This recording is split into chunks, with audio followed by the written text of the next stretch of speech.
Stop moving and face the wall right now. What the hell are you trying to steal from this estate?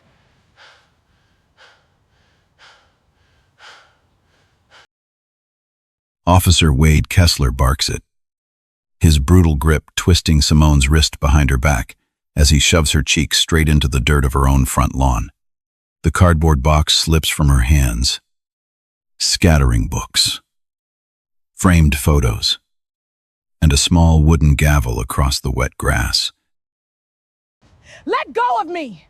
This is my house! My name is on the deed! Wade lets out a mocking laugh, deliberately stomps his black boot down onto the little wooden gavel, and hiss. Your house?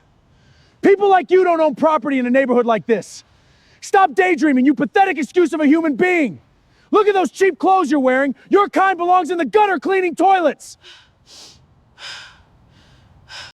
He has absolutely no idea that the wooden gavel he just trampled into the dirt is the ultimate symbol of constitutional authority.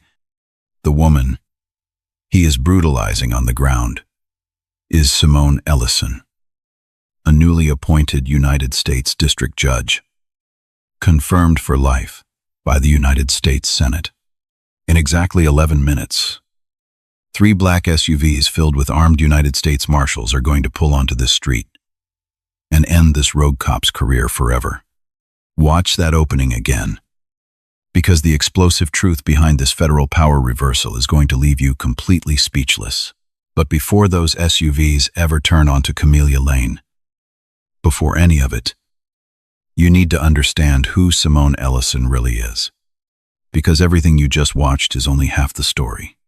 And by the time we get back to that lawn, you are going to see this whole scene with new eyes. Let me tell you about Simone Ellison. Or at least, the version of Simone Ellison that the good people of Ashford, Georgia would have described that morning if you had stopped one of them and asked. 51 years old. A black woman who moved into the old Delacroix place at the end of Camellia Lane the week before, kept to herself, drove a 10-year-old silver Volvo with 140,000 miles on it and a crack in the rear bumper she never bothered to fix, wore a faded Howard University sweatshirt and old leggings on moving day, hair pulled back, no makeup, sneakers that had seen better decades. She looked, if we are being honest, like somebody's aunt who had come over to help carry the boxes. Not the owner. Never the owner. That last part matters. Hold on to it. Ashford is the kind of suburb where the houses have names before they have numbers. The Delacroix place, the Hartwell estate, the old Benton house up on the hill, 48,000 people. And if you pulled the census, you would find that 81% of them are white and comfortable and very frem. Very sure they are not the kind of people this story is about. They put signs in their yards in the summer of 2020 and quietly took them down when the lawns needed reseeding. They will tell you, without a flicker of irony, that Ashford does not have a race problem. And they will tell you this while standing in a neighborhood that had a whites-only covenant written into its property deeds until 1968. A covenant that stopped being legally enforceable that year and was never once removed from the paperwork afterward. It is still sitting there, in the county records, in language nobody reads. A ghost with legal ink. Simone Ellison read it the night she signed her closing documents. Of course she did. Reading old paper is, more or less, her entire profession. Because here is what Ashford did not know about the quiet woman in the Volvo. 9 days before that Saturday, Simone Ellison stood in a marble room in Atlanta, raised her right hand, and was sworn in as a United States District Judge for the Northern District of Georgia, confirmed by the Senate. Appointed for life. A federal judge, one of roughly 700 human beings in the entire country who hold that particular kind of power. The power to send a person to prison or set them free. The power to strike down a law or let it stand. The power to look the government itself in the eye and say, no, she did not tell the neighbors. Why would she? You do not introduce yourself at the mailbox as the Honorable. She told the two people who did ask that she worked in the courts downtown. It is the most boring answer available. And that is exactly why she used it. You hear works in the courts, and your brain files her under clerk. Or paralegal. Maybe a court reporter. And moves right along. Nobody digs deeper into works in the courts. Perfect. Now here is a detail that seems small, but is not. That carved wooden gavel in the box. The one Wade Kessler just crushed under his boot. Simone's father was named Otis Ellison. And for 31 years, Otis Ellison mopped the floors of the Fulton County Courthouse. He was a custodian. He waxed the marble, emptied the trash cans in the judge's chambers, buffed the brass railings until you could see your own face in them. And he did all of it in the dark. After every last person in a suit had gone home, and every so often, when little Simone had to come to work with him because there was no one at home to watch her, Otis would walk her up to the big empty courtroom, lift her up so she could sit in the tall leather chair behind the bench. And he would say the same thing every single time. One day, baby, one day you are going to sit up here for real. And when you do, you remember who mopped these floors so you could. When Simone was 9 years old, Otis took a scrap of oak from a broken bench that was already headed for the dumpster, and he carved her a gavel. A little one, not a toy, a real thing, sanded smooth, with her initials burned into the handle. Yes. How so? She has carried it to every office she has ever held. Assistant Public Defender, Prosecutor, State Court Judge, and now, Federal Chambers. It sits on her desk. It is, without any exaggeration at all, the single most important object she owns. Otis Ellison died 4 years ago. He never got to see his daughter sworn onto the federal bench. Keep that gavel in the back of your mind, because a police officer just stomped it into the wet grass. And he has no idea. Non at all. What he actually stepped on. Simone has been married for 30 years to Vincent Ellison, an architect, the kind of man who designs the very houses that people like her new neighbors assume a black family could never afford. They have one daughter, Nya, 15 years old, who was at a robotics competition 2 towns over that Saturday morning, which is the only mercy in this entire story, because it means Nia did not have to watch what a police officer did to her mother on their own front lawn. There were 2 cars in the driveway, Vincent's practical SUV, and Simone's Ancient silver Volvo. No Lamborghini, no flash. Nothing about this woman announced money, or power, or status. She had spent her whole life learning that for a black woman in America, flash is a liability, and quiet is a shield. And still, it did not matter. Because the thing that got Simone Ellison thrown to the ground on her own lawn was not her car, and it was not her clothes, and it was not anything she did. It was the color of her skin, and a single phone call. Let me tell you about the police department in this quiet, comfortable town. The Ashford Police Department has 61 sworn officers. 4 of them are black. 1 is Latino. The rest look a great deal like the neighborhood they patrol. Over the previous 3 years, the department received 9 formal complaints of racial bias and stops, searches, and use of force. All 9 were investigated internally, which is to say, the Ashford Police Department investigated the Ashford Police Department, and all 9 came back not sustained. 9 out of 9. A perfect record. If you are the department, a perfect record. As long as you never look too hard at what not sustained actually means. Because it does not mean it did not happen. It means we decided not to find it. There is a difference between those 2 things. The size of a canyon Remember that. It is going to matter more than almost anything else in this story. Now here is a number that should stop you cold. In a town that is 81% white, black residents accounted for 62% of the department's suspicious person calls that ended with an officer being dispatched. 62%. Read that again. That is not a crime statistic. There is no crime anywhere in that number. That is a statistic about who gets reported, about which neighbors pick up the phone, about who gets to walk to their own mailbox in peace, and who gets a police cruiser rolling up slow behind them for the crime of simply existing on a nice street. Because here is the thing people forget.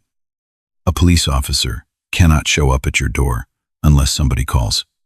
And in Ashford, when a black person moved through a white space, somebody almost always called, on this particular Saturday morning, that somebody was named Meredith Vance.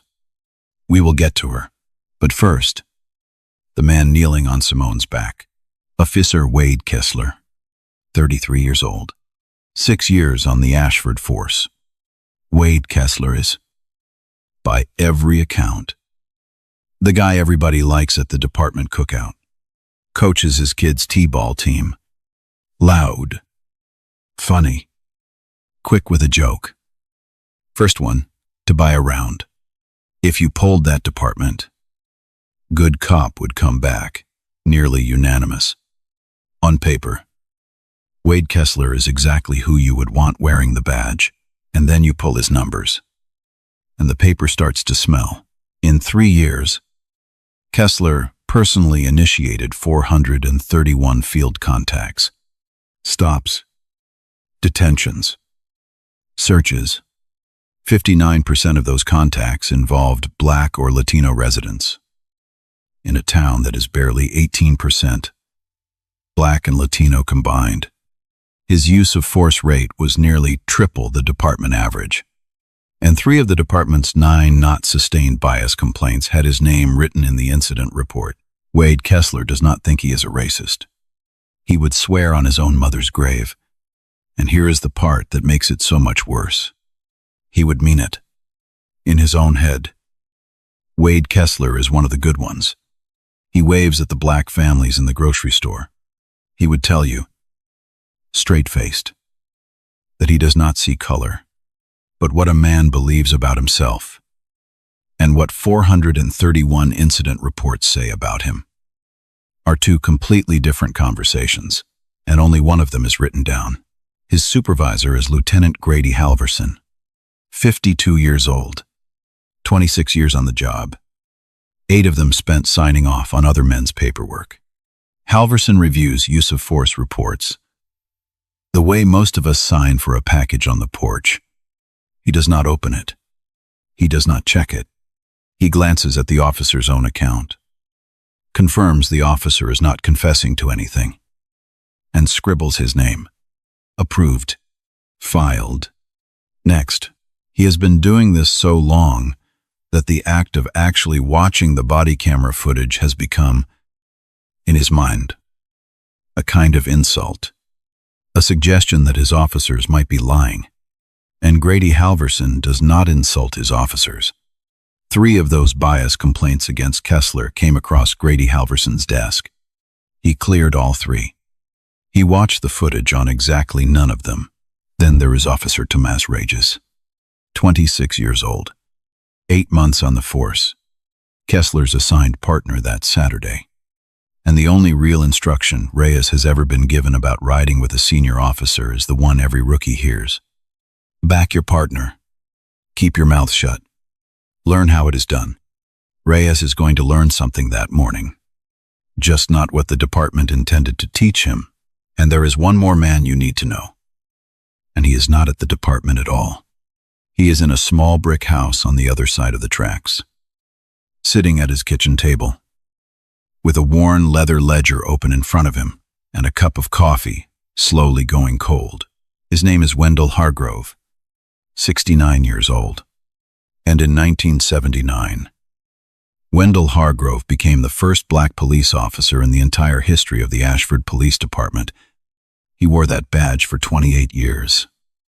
And he saw everything. Every stop that never should have happened. Every report written to fit the outcome instead of the truth. Every complaint that quietly vanished into a drawer. He could not stop most of it. One black officer in a department that did not want him could not stop much of anything. So he did the one thing he could do. He wrote it down. For nearly 30 years on the job, and for 12 years since he retired, Wendell Hargrove kept that private ledger. Dates, names, badge numbers, which family, what was said, which complaint got buried, and exactly how fast. He does not have subpoena power. He does not have a law degree. He has a leather notebook, a fountain pen, and the stubborn refusal of an old man who watched injustice up close for 3 decades and decided that, at the very minimum, somebody was going to remember it correctly. Wendell Hargrove has never met Simone Ellison. He has no idea a federal judge just moved into town. By this time tomorrow, that leather ledger is going to matter more than almost anything else in this entire story. But we are not there yet. Not even close. Now, let me take you back to the morning it all happened. Saturday, 9:40 in the morning. The kind of clean, bright, ordinary morning where nothing is supposed to go wrong. Simone Ellison is unloading her Volvo. Boxes from the trunk to the porch. One at a time. Because at 51, your back has opinions. She is wearing the Howard sweatshirt. She has a smudge of dust on her cheek. She is, in this exact moment, the least threatening human being in the entire state of Georgia. A woman moving into her own home, humming to herself, thinking about where the coffee mugs should go. 3 houses down, behind a bay window with the good curtains. Meredith Vance is watching. Meredith is 48 years old. She has lived on Camellia Lane for 11 years. She runs the neighborhood social media page. She describes herself, often, as the eyes of the street. And what Meredith Vance sees when she looks out that window is not a woman moving into a house. What she sees is a black woman going in and out of the Delacroix place, carrying boxes, opening the front door with what Meredith cannot quite bring herself to believe is a real key. She does not walk 3 houses down to say hello. She does not wave. She does not do the single most human thing available to her. The thing that would take 9 seconds and solve absolutely everything. Instead, she picks up her phone and she dials 3 numbers. 911. What is your emergency? Yes. Hi. I would like to report I think there is a break-in happening on Camellia Lane. There is a black woman going in and out of the Delacroix house. And the Delacroix family. They don't live there anymore. They moved. And I don't think she is supposed to be there. She is loading things out of a car. She doesn't belong here. I have a bad feeling. Listen to the language. She doesn't belong here. She is loading things out of a car. Meredith Vance watched a woman carry boxes into a house, and she described it to a 911 operator as taking things out. Because the story in her head arrived before the facts did. The story in her head said burglar. And once the story arrives first, the eyes just fill in the rest. The dispatcher does what dispatchers do. Codes it. Possible burglary in progress. Sends the nearest available unit. The nearest available unit is Wade Kessler and Tomas Reyes. And just like that, without ever knowing it, without ever meaning to, Meredith Vance has just started the worst day of Wade Kessler's life. She thinks she is protecting her street. She has no idea. She just handed a federal judge the exact evidence that is going to crack this entire town wide open. Simone hears the cruiser before she sees it. That specific engine note. That slow roll. Every black person in America knows that sound the way you know a smoke alarm. Before your brain has even finished the thought. Your body has already gone still. She sets down the box she is holding. A different box. Not the one with the gavel. Not yet. And she straightens up. And she turns. And she puts her hands loosely visible at her sides. Not up. Not yet. Just visible. Palms out. A little away from her body. She has done this before. Not this exact thing. But this. The weight. The slow, the careful arithmetic of how a black person survives an encounter that a white person would not even register as an encounter. She is a United States District Judge. She has clerks, and chambers, and a security clearance. And standing on her own lawn, watching a police cruiser stop at her curb, Simone Ellison runs the exact same survival math that a 19-year-old kid runs on a dark road at midnight. Because the robe is downtown, hanging in a closet, out here, on this grass, in this sweatshirt. She is only what Wade Kessler has already decided she is. Before he has said a single word to her, Kessler does not get out of the cruiser right away. He sits. He runs the plate on the Volvo. It comes back clean, registered to Simone Ellison. No warrants. No wants. He should get out of that car already, knowing this is nothing. He gets out anyway. And what he does next tells you everything you need to know about what is happening inside his head. He does not walk to Simone first. He walks to the house, slowly, up the driveway, right past her, like she is not standing there at all. He cups his hands against the front window and peers inside. He tries the front door handle, her front door, and finds it unlocked, because she has been carrying boxes in and out for an hour. He steps back, and he looks the whole house up and down, the way an appraiser looks at property that has already been seized. He is inspecting her home as evidence of her crime. He has already decided she does not live here. And now he is just collecting the details that fit. Ray stands by the cruiser, hand resting on his belt, eyes moving between his partner and the woman on the lawn. His body camera is running. So is Kessler's. Remember that everyone always forgets. In the moment that the cameras are running, then Kessler finally turns around and speaks to the human being who actually owns the property he has been searching with his eyes. He does not say good morning. He does not introduce himself. He does not state why he is there. Whose house is this? It is mine. Officer, my name is Simone Ellison. I bought it last week. Is there a problem? You got ID? I do. It is in my bag. On the porch. May I get it? Stay right there. He says it fast. Hand drifting an inch toward his hip. Don't reach for anything. So now we have it. A woman. On her own lawn. He told she may not walk to her own porch to retrieve her own wallet to prove she owns her own home. And a police officer who ran her clean plate 4 minutes ago. Standing there with his hand near his weapon, treating her like a burglar caught in the act. This was never going to be about a wallet.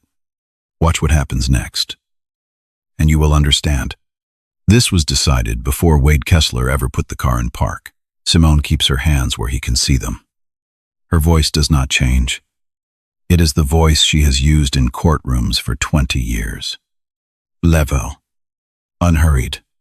The voice of a woman who has learned that the calmer she stays, the more unhinged the room around her looks by comparison. Officer, I understand someone may have called. I moved in 6 days ago. My identification, my closing documents, my utility bills, all of it is inside this house. I am happy to show you any of it. I just need you to let me walk to my own porch. I will tell you what I need. I need you to explain to me how someone like you is going to afford a house on this street. He says it with a little smile. The smile of a man who thinks he just asked a clever question. Because I have been patrolling Camellia Lane for 6 years. and I have never once seen you. There it is. The whole thing. In one sentence. How is someone like you going to afford a house on this street? Not, can I see your ID? Not, there has been a report. The question underneath the question. The one that has followed Black Americans onto every nice street. Into every nice store. Through every nice door. For generations. How did you get in here? And who let you? Simone does not flinch. I am not required to explain my finances to you. Officer, I am required to identify myself. And I have offered to. Repeatedly. Say, now, that is an attitude. Kessler steps in closer. And the temperature on that lawn drops 10 degrees. You want to do this the hard way. People like you always want to do this the hard way. People like you. There it is again. And by the cruiser, Reyes shifts his weight. His hand comes off his belt. His mouth opens slightly. And then it closes. He is 26 years old and 8 months into a career. And he is watching his training officer talk to a taxpayer like she is dirt on the sidewalk. And every instinct he has is screaming. And he says nothing. His body camera records the silence. Later. That silence is going to be the hardest thing Tomas Reyes has ever had to sit down and watch. Turn around. Kessler says, hands behind your back. On what basis? Officer, I have committed no crime. You ran my plate. You know my name matches this address. There is no lawful reason to detain me. Turn around. Mom, or I will turn you around. And Simone Ellison, United States District Judge, runs the calculation one more time. Fast. The way you do when the seconds are the only currency you have left. She knows the law better than the man arresting her knows his own name. She has ruled on cases exactly like this. She knows this stop is unlawful, 6 ways from Sunday. She knows every single word out of his mouth is building her a case. And she also knows something else. She knows that being right has never once stopped a black person from being hurt. Being right is a luxury you cash in later. In a courtroom, if you live long enough to reach one, right now, on this grass, the only thing that keeps you breathing is not giving a frightened, angry man with a gun any excuse at all. So she turns around. She places her hands behind her back, slowly, deliberately, and she says, to no one, to the morning, to the cameras, in that same level courtroom voice. I am not resisting. I am complying under protest. This is my home. And that is the exact moment Wade Kessler grabs her wrist and drives her into the ground. It is not a controlled escort. There is no need for one. She is a 51-year-old woman in a sweatshirt with her hands already behind her back, offering no resistance of any kind. But Wade Kessler has spent this entire encounter building a story in which this woman is dangerous. And now, in the space of 2 seconds, he makes his own story come true. He wrenches her arm up and forward, uses her own shoulder as a lever, and takes her down onto the concrete walkway. Her knees hit first, then her hip, then, as he drops his weight onto her back to pin her flat, her cheek against the cold walk. The box she had set on the step tips over, and the gavel rolls out, the little oak gavel, with S.E. burned into the handle, the one her father carved from a broken courthouse bench. It tumbles off the step, across a strip of walkway, and onto the lawn. And then Wade Kessler, sneering, deliberately, brings the heel of his black boot down on top of it and grinds it into the wet grass. The symbol of justice, in the dirt, under a police officer's boot, while that same officer kneels on a judge's spine, If you never remember another image from this story, remember that one. And then he leans down close to her ear and he says the words, "Your house, people like you, don't own property in a neighborhood like this. Look at those cheap clothes. Your kind belongs in the gutter. Cleaning toilets. Throw this filthy clown in the back of the cruiser." Simone does not cry out. There is a sound. The involuntary sound a body makes when the air is driven out of it. But she does not scream, does not curse, does not thrash. Her eyes are open. She is looking at the gavel in the grass, under his boot. And here is the thing about a woman like Simone Ellison. Even now, especially now, some cold and separate part of her mind is doing her job. Cataloging. He grabbed my right wrist. He used a takedown on a fully compliant subject. He put his knee between my shoulder blades. Reyes is standing at 10 o'clock and has not intervened. There are witnesses up and down this street. The cameras are running. She is being assaulted. And she is also, quietly, building the record. She cannot help it. It is who she is. Kessler snaps the cuffs on. Tight. Deliberately tight. That extra quarter turn, that is its own small, cruel message. Then he hauls her half upright by the cuffs, so her shoulders scream, and he marches her toward the cruiser. But now, doors have opened up and down. Camellia Lane. And this is the part that stays with me. Because a dozen neighbors are watching. Good people. Decent people. People with those signs in their garages. And here is what they do. Two of them lift their phones and start filming. Thank God for that. Three more stand on their porches, with their arms crossed and their faces carefully blank. The way you watch something you have already decided is not your business, and the rest go back inside. They close their doors. They pull their curtains. Because a black woman in handcuffs on a lawn is, to them, evidence that the system is working. Somebody must have done something. And there is nothing on this earth more comfortable than a problem that belongs to somebody else.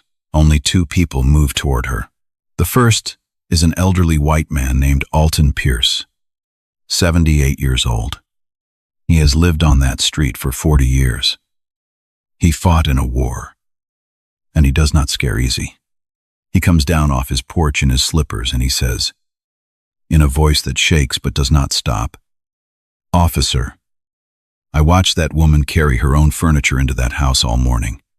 She lives there. You have got this wrong. You have got this badly wrong." Kessler tells him to step back. "Sir, this is police business." Alton Pierce does not step back. He stands at the very edge of the lawn, in his bedroom slippers, and he watches, so that at least one person is watching who has no intention of looking away.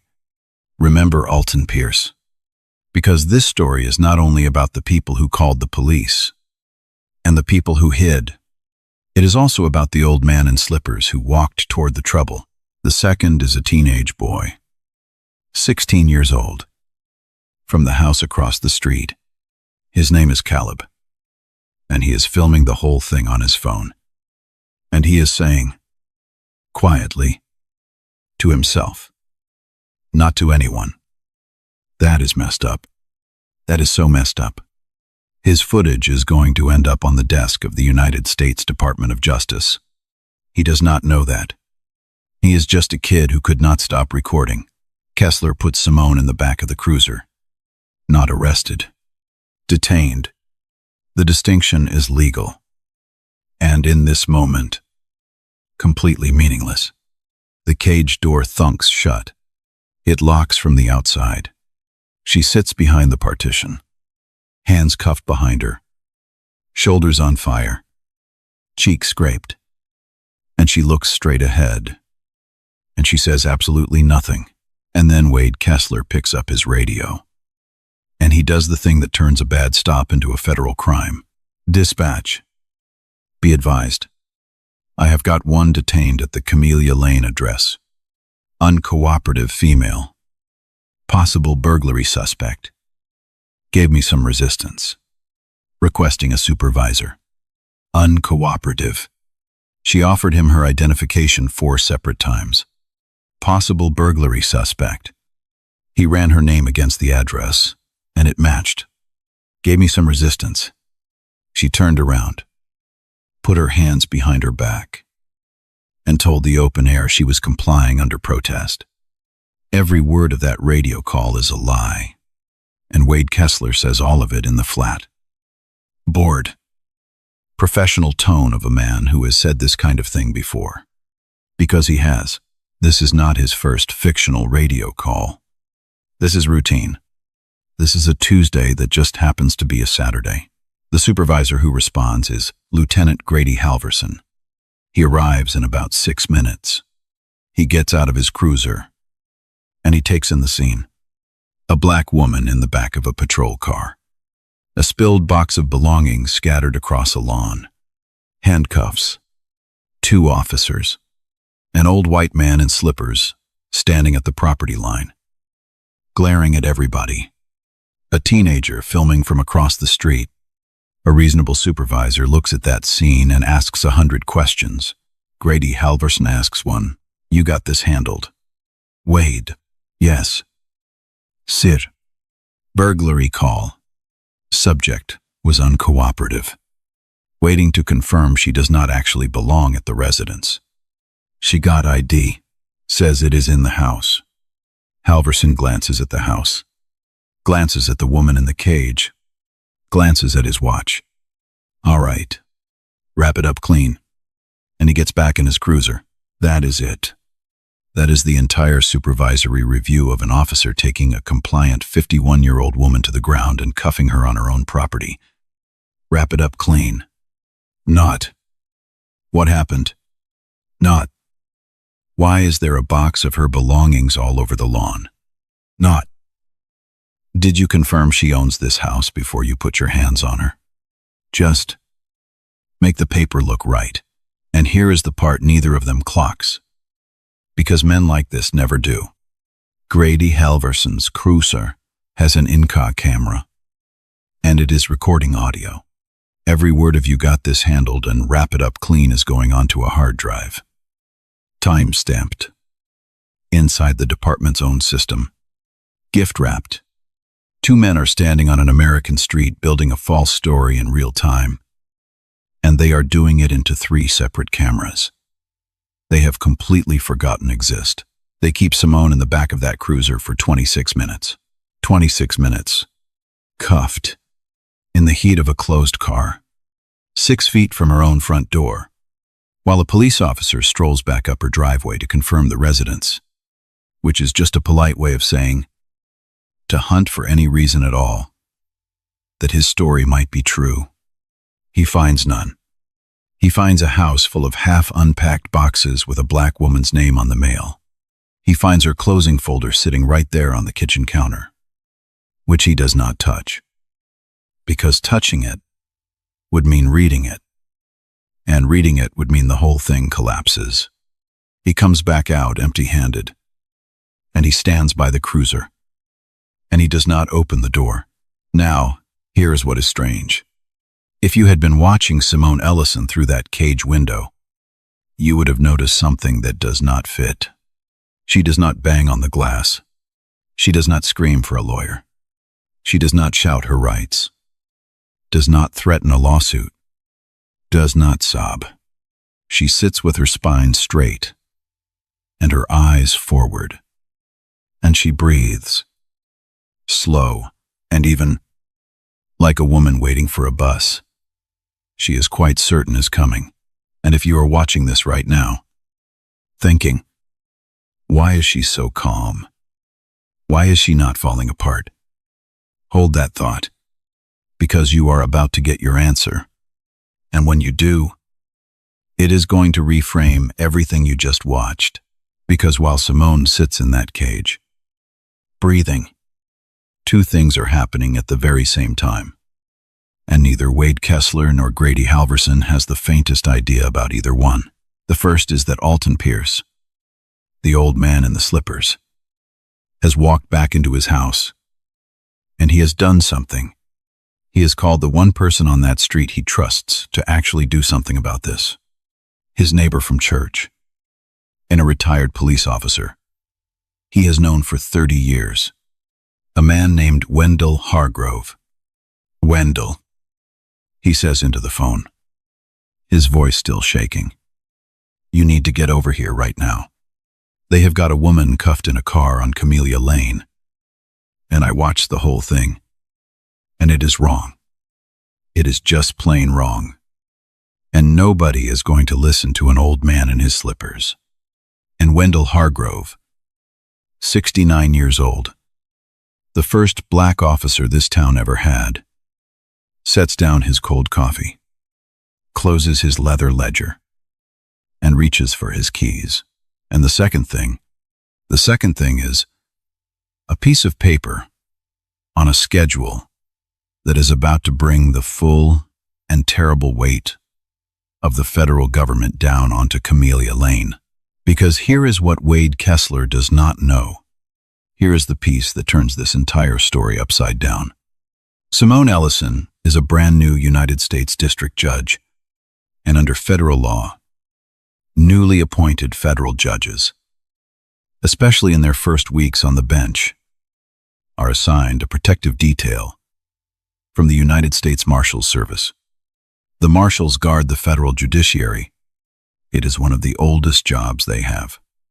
And that Saturday morning, before Simone had picked up a single box, a two-vehicle deputy marshal team had been scheduled to arrive at the new judge's residence at 10:15 in the morning for a routine security assessment of her new home. Standard procedure. Check the sight lines.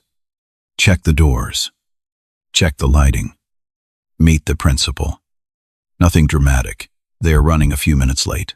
They are about to be exactly, cosmically, on time. At 19 minutes past 10 that morning, 3 black Chevrolet Suburbans turn off the main road and roll onto Camellia Lane. They do not speed.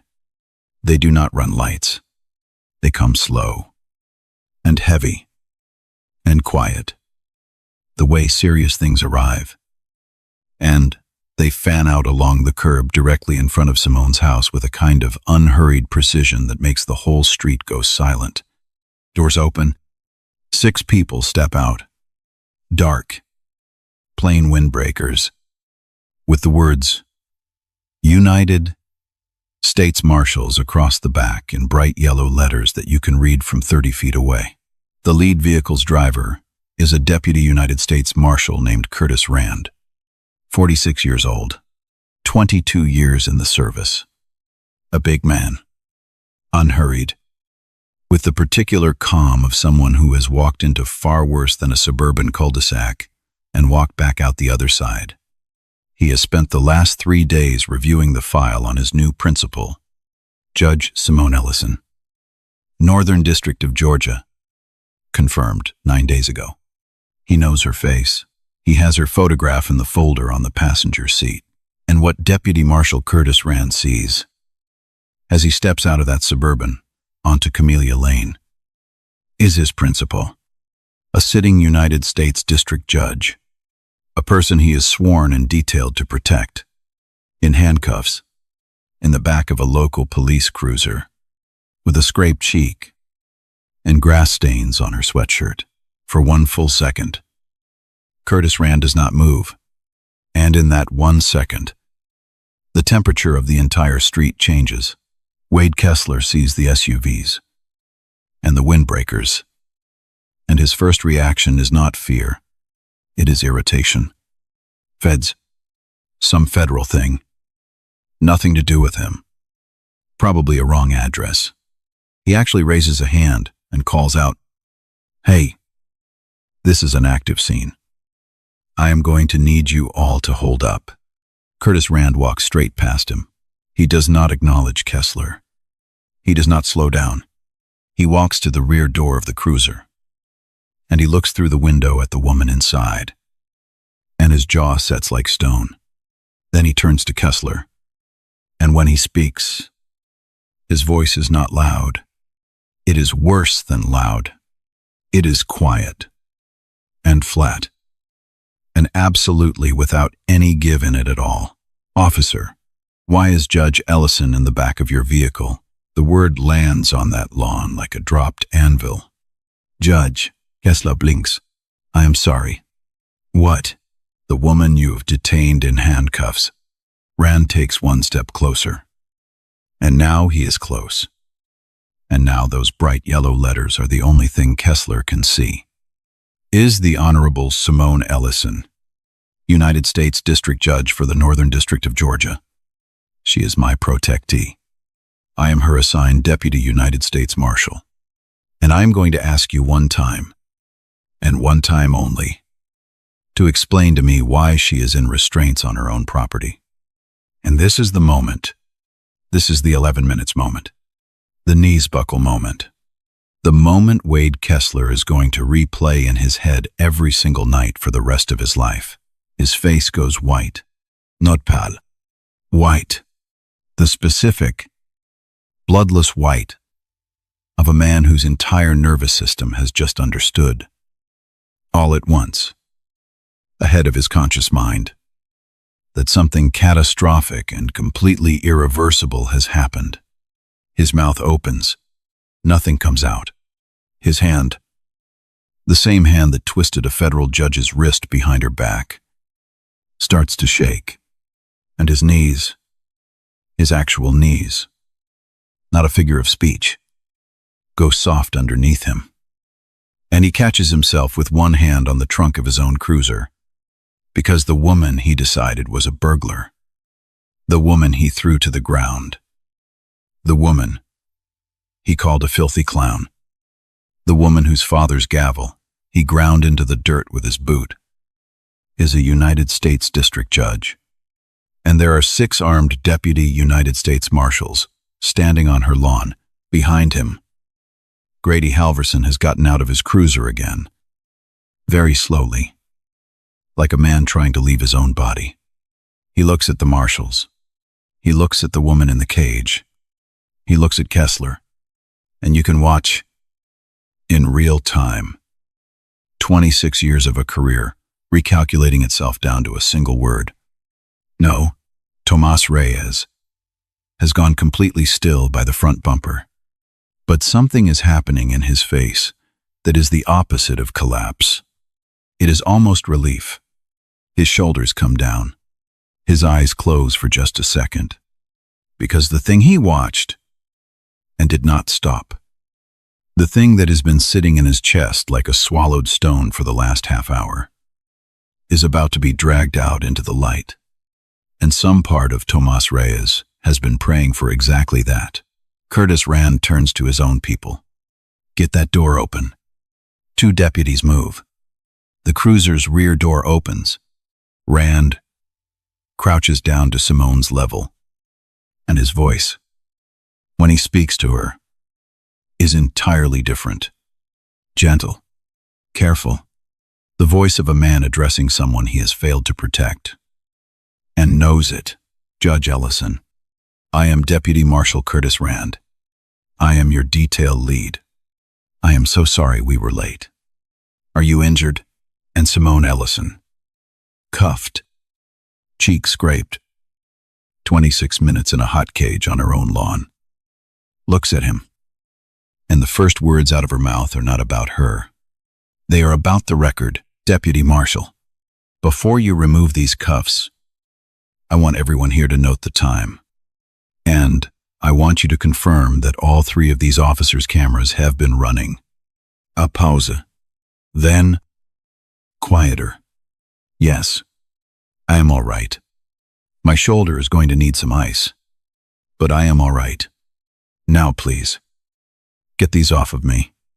I have been sitting in my own driveway in handcuffs long enough. They take the cuffs off. Rand helps her out of the car, steadies her, and Simone Ellison stands up on her own lawn, to her full height, rolls her aching shoulder, and looks at Wade Kessler. She does not scream at him. She does not gloat. She does not say a single one of the things a lesser person would have earned the absolute right to say. She just looks at him for a long, long moment, with an expression that is not rage. It is something much heavier than rage. It is recognition. She is looking at a man she has seen 1,000 times before. In case files, in body camera footage, in the testimony of 100 people who did not have a marshal's detail coming for them. And she says, in that same level courtroom voice, "You ran my plate. It came back clean. And it came back to this address. Before you ever got out of your car. You knew my name matched this house before you said your first word to me. Everything after that was a choice." She lets it sit in the air. "I want you to remember that you had every single piece of information you needed to walk away. And you chose this instead. Not because you were confused. Because you decided what I was. The moment you laid eyes on me." And then she bends down into the wet grass. And she picks up the small oak gavel with S.E. burned into the handle, the one he crushed under his boot, and she brushes the dirt off of it with her thumb. Slowly, and she holds it in her hand, and nobody on that lawn understands what they are looking at. Except her. To them, it is a strange little wooden trinket. To her, it is her father. 31 years of mopped marble floors, a scrap of a broken bench, and a promise made to a 9-year-old girl in an empty courtroom. One day, baby, she stands back up, with that gavel in her fist, and she is done looking at Wade Kessler. Now, go back. Go all the way back to the beginning of this story. To the box she set down so carefully. You thought that was just a woman being tidy. It was a judge protecting the one object she owns that money cannot replace. And go back to the takedown. To that little wooden thing tumbling into the grass. To the boot coming down on top of it. And understand what you are actually watching. Nådet trinket falling. The symbol of justice itself, getting ground into the dirt by a badge. In the most literal way this story could possibly hand you. Here is where a lesser story would end. The badge is revealed. The bad cop crumbles. Roll the credits. But this is not that story. Because the woman holding that gavel is not the least bit interested in the small, cheap satisfaction of watching one man fall down on her lawn. Simone Ellison has spent her entire career learning that one bad cop is never the disease. One bad cop is a symptom, and she is about to go looking for the disease. But first, 3 people take a step forward, and each of those steps changes everything that comes next. The first is Tomas Rages. He walks up to Deputy Marshal Rand, and his voice is shaking so hard he can barely get it out. But he gets it out. "Sir, I am Officer Reyes. I was here for all of it. I have it on my body camera. And I need to make a statement. Because what happened here today was wrong. And it was not the first time. And I should have said something a long time before now. He is 26 years old. He is throwing away every friendship he has at that department. In front of the man who could have been his mentor. And in a department full of grown men who spent years looking the other way. The youngest badge on that lawn is the very first one to open his mouth. The second is Alton Pierce, the old man in slippers. He walks up to Simone directly. Not to the marshals. To her. And he says, "Mom, I saw the whole thing, and I will say so to anybody. Anytime. In any courtroom you want. I am sorry this happened on my street. I am sorry it happened at all." And Simone Ellison, who has kept her composure through every second of this, feels her throat tighten at the one thing she did not expect. An old white man, in bedroom slippers, telling the truth for no reward, simply because it was the right thing to do. And the third is a battered pickup truck that pulls up behind the Suburbans. And out of it climbs a 69-year-old man with a leather ledger tucked under his arm. Wendell Hargrove has arrived. He takes one look at the scene. The cruisers, the marshals, the woman with grass stains and a wooden gavel in her hand, and he does not yet know she is a judge. And it does not matter, because Wendell Hargrove has been waiting for this exact morning for 30 years. He walks up to the nearest deputy marshal, and he holds out that ledger, and he says 4 words that are about to reshape the entire town of Ashford. Georgia, you are going to need this. And 3 houses down, behind the good curtains, Meredith Vance is watching a very different movie than the one she thought she had started. She watched the police arrive, and she felt vindicated. She watched them cuff the black woman, and she felt safe. And now she is watching 3 federal SUVs, and 6 armed marshals, and a police officer white as a sheet, holding himself up on his own cruiser. And the story in her head, the one that arrived before the facts, is collapsing in real time, and she is beginning to understand, with a slow and rising horror, that the break-in, she reported, was a woman moving into her own home, that the suspicious person was her brand new neighbor, that she did not protect her street. She weaponized it. She picked up a phone and pointed the entire machinery of the state at a 51-year-old woman carrying boxes. And the only reason it did not end far worse, is a scheduling coincidence involving the United States Marshals Service. Meredith Vance is going to spend a long time telling herself she did not mean anything by it. She had a bad feeling. She was just being careful. She was looking out for the neighborhood. The law is about to have a very different name for what she did. Because in the state of Georgia, as in a growing number of states, knowingly making a false police report on the basis of someone's race is not being careful. It is a civil rights violation. And Meredith's 911 call, every loaded word of it, she doesn't belong here, was recorded too. Everyone forgets the recordings. Every single time. Here is where this story stops being about one bad morning on Camellia Lane and starts being about an entire police department, because Simone Ellison does not file a personal lawsuit. Oh, she could. She would win. And she would win big. And every lawyer in Georgia would have lined up out the door to bring it for her. But a personal lawsuit is just a check. A personal lawsuit makes Simone Ellison whole and leaves the machine that hurt her running exactly the same as before, waiting patiently for the next black woman who does not happen to have a marshal's detail on the way to wine. And Simone Ellison did not climb all the way out of the basement of the Fulton County Courthouse, where her father mopped the floors, to settle for a check. She recuses herself completely. She cannot be the judge in any matter that touches these officers. She is a witness and a victim, and she knows the law on that better than anyone alive. She will never preside over a single case connected to what happened to her. She makes that clear within the hour. And this is important. And it is the exact opposite of revenge. The most powerful person in this entire story deliberately hands away her own power over the men who wronged her. Because justice that looks like a personal vendetta is not justice at all.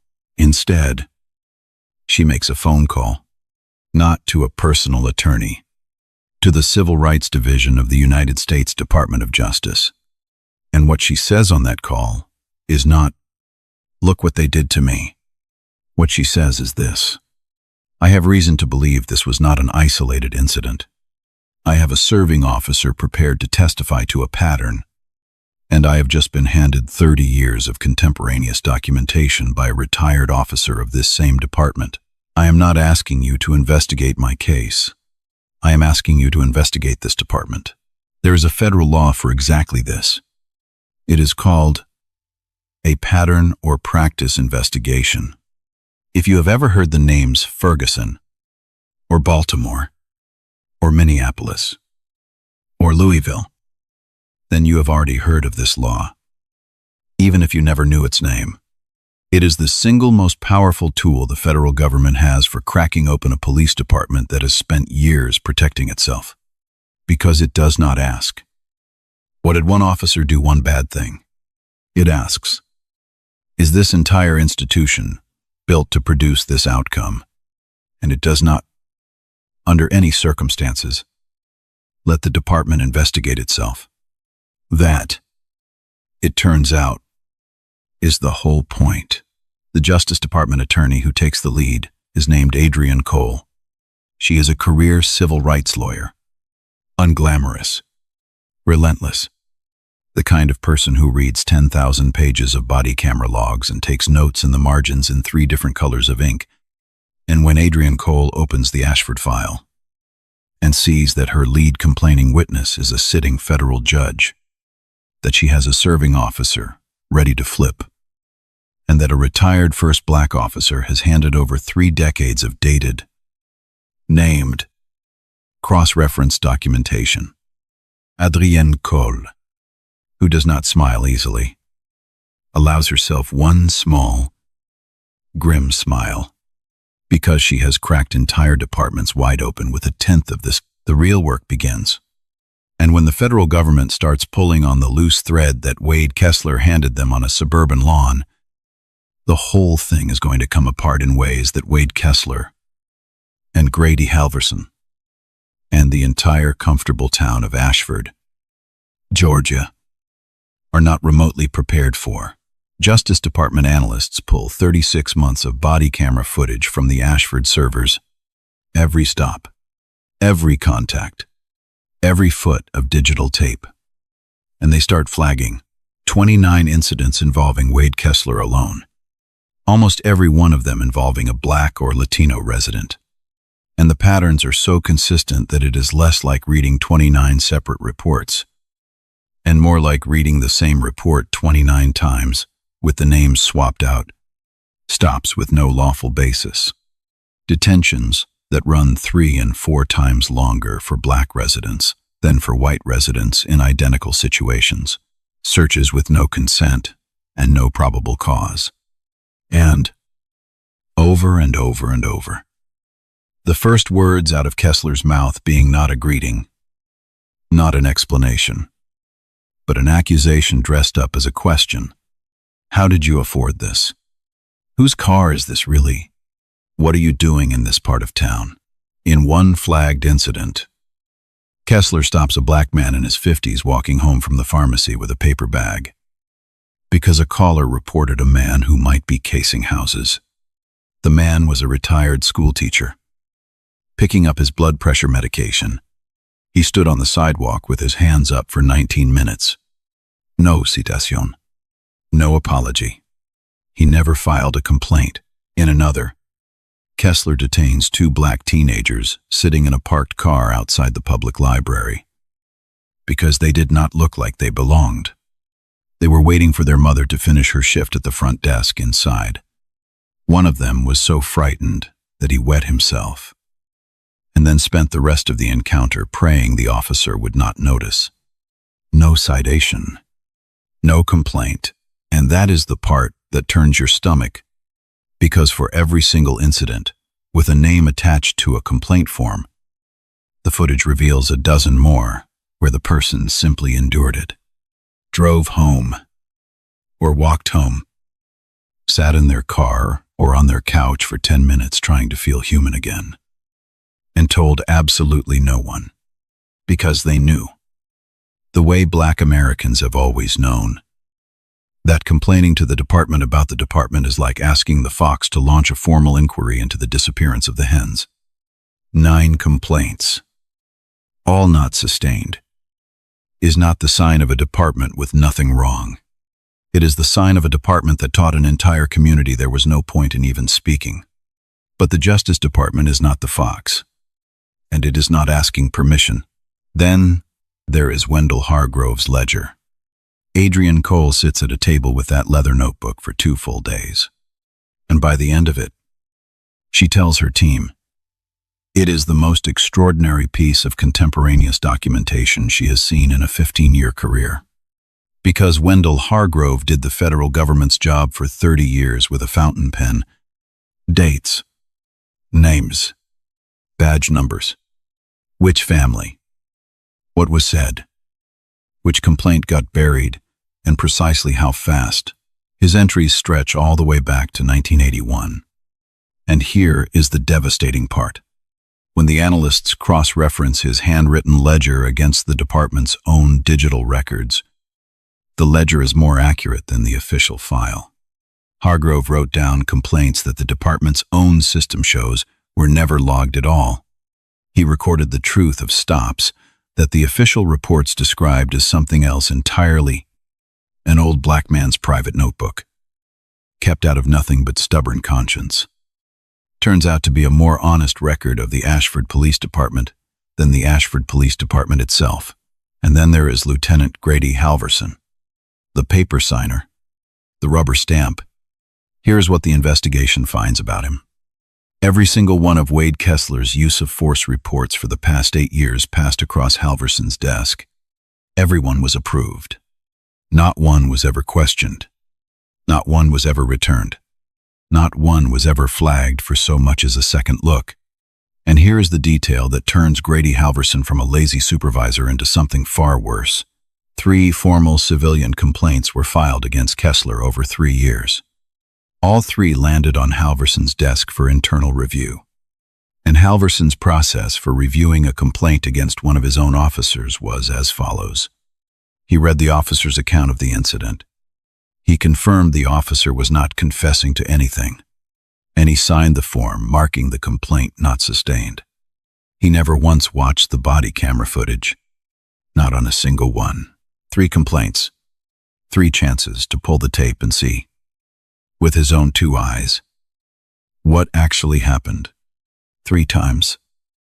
He chose not to look, because looking might mean finding, and finding might mean acting. And acting was never Grady Halverson's style. When federal investigators ask him about it, his answer is a masterpiece of hollow. I trusted my officer's judgment. I had no reason to doubt his reports. No reason to doubt. Except the body camera footage, sitting on the department's own server the entire time. Footage he had full access to, and never once opened. Footage that contradicts his officer's reports so completely that the 2 versions barely appear to describe the same planet. That is not trust. That is architecture. A system deliberately built so that the person checking the work is the very same person who benefits from finding nothing wrong. Grady Halverson did not fail to catch a bad officer. He was the machine that made a bad officer possible, and Tomas Regis keeps his word. He sits down with federal investigators. And once he starts, he does not stop. He tells them about the culture. How? From his very first week, he was taught that questioning a senior officer's stop was not against the rules. It was disloyal, personal, like the badge was a family. And speaking up about a fellow officer was the worst betrayal you could ever commit. Worse by far than anything the fellow officer might actually have done. He tells them what Kessler said in the cruiser. That Saturday, before they ever pulled up to Camellia Lane. When the burglary call first came over the radio, Kessler heard, "Black woman at the Delacroix house." And before he had run a single check, before he knew one single fact, he said, "I bet you it is a break-in. They do not buy on that street. They break in."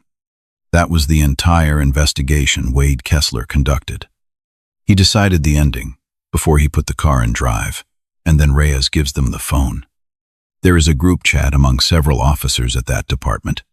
Reyes does not read the messages out loud. He just slides the phone across the table, and he looks at the floor while the agents scroll through it. I am not going to repeat what is in those messages, and neither did the investigators in their report. But every word of it is cataloged. Every slur, every joke, every casual, comfortable, unashamed line of contempt, typed by grown men wearing badges that were paid for by the very people they were mocking. What Tomas Reyes hands over is not one bad apple. It is the whole orchard. Tomas Reyes is not the hero of this story, and he would be the very first to tell you so. He stood on that lawn and watched a woman get thrown to the ground and cuffed, and he did not step forward. He heard people like you and filthy clown, and he said nothing.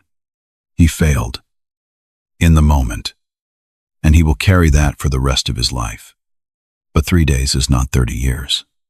He walked into a federal building, and he told the whole truth at enormous personal cost, and that matters. Not enough to erase the silence on that lawn, but enough to change everything that came after it. Then weeks. That is how long it takes the federal machinery to finish what Wendell Hargrove had been begging someone, anyone, to start for 30 years. And when the findings land, they land like a dropped safe. Officer Wade Kessler is charged with deprivation of rights under color of law, under Title 18, Section 242 of the United States Code, the federal statute that makes it a crime for a person with a badge to use that badge to strip another human being of their constitutional rights. Unlawful arrest, excessive force, falsifying a police report. Every charge federal, every charge carrying real prison time. His termination hearing lasts 11 minutes. He walks in wearing a suit instead of a uniform. For the first time in 6 years, his badge and his service weapon are collected at the door. He signs the papers. Nobody shakes his hand, and he walks out carrying a cardboard box. And if that image feels familiar, it should, because it is the same cardboard box, the same walk of a person carrying their whole life out of a door that he inflicted on a woman on a lawn just 10 weeks earlier. His criminal trial is set in federal court, not the county courthouse, where the judges golf with the police chief. Federal court, where the jury will not be pulled from the same comfortable town that waves at Wade Kessler in the grocery store.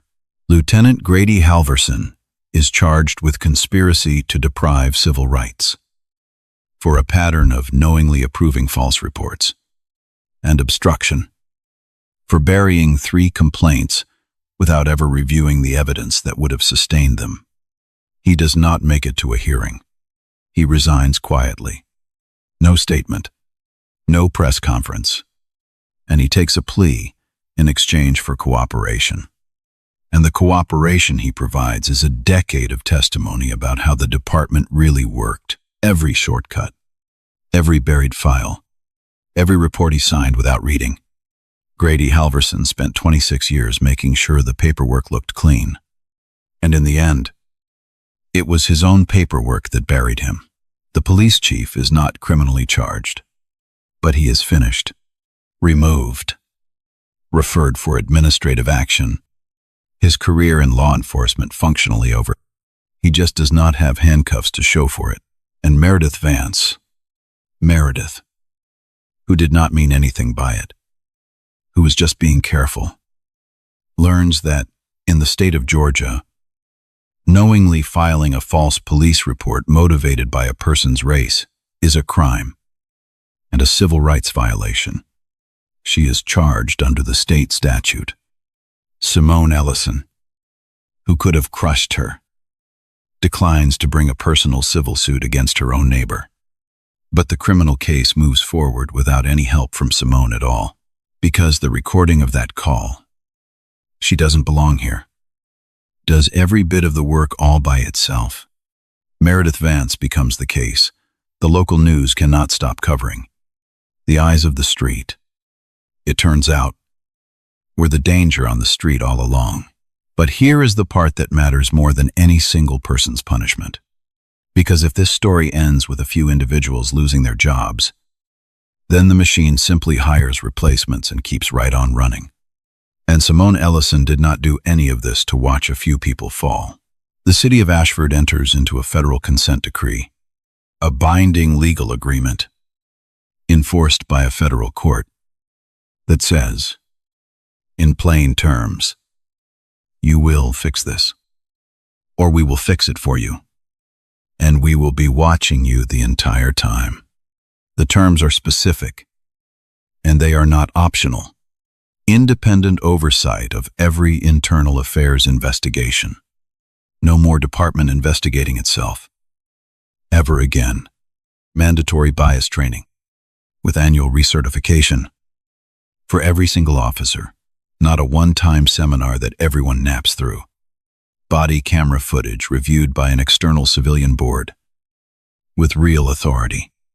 Not the lieutenant, not the chief, but people from the community, including the very people that department spent years failing, with the power to pull any tape and ask any hard question they want, and a completely rebuilt complaint process that routes directly to an independent office, bypassing the chain of command entirely, so that never again does a complaint about an officer land on the desk of that officer's own friend, and on that new civilian oversight board, in the very first seat filled, is a 69-year-old retired officer with a leather ledger.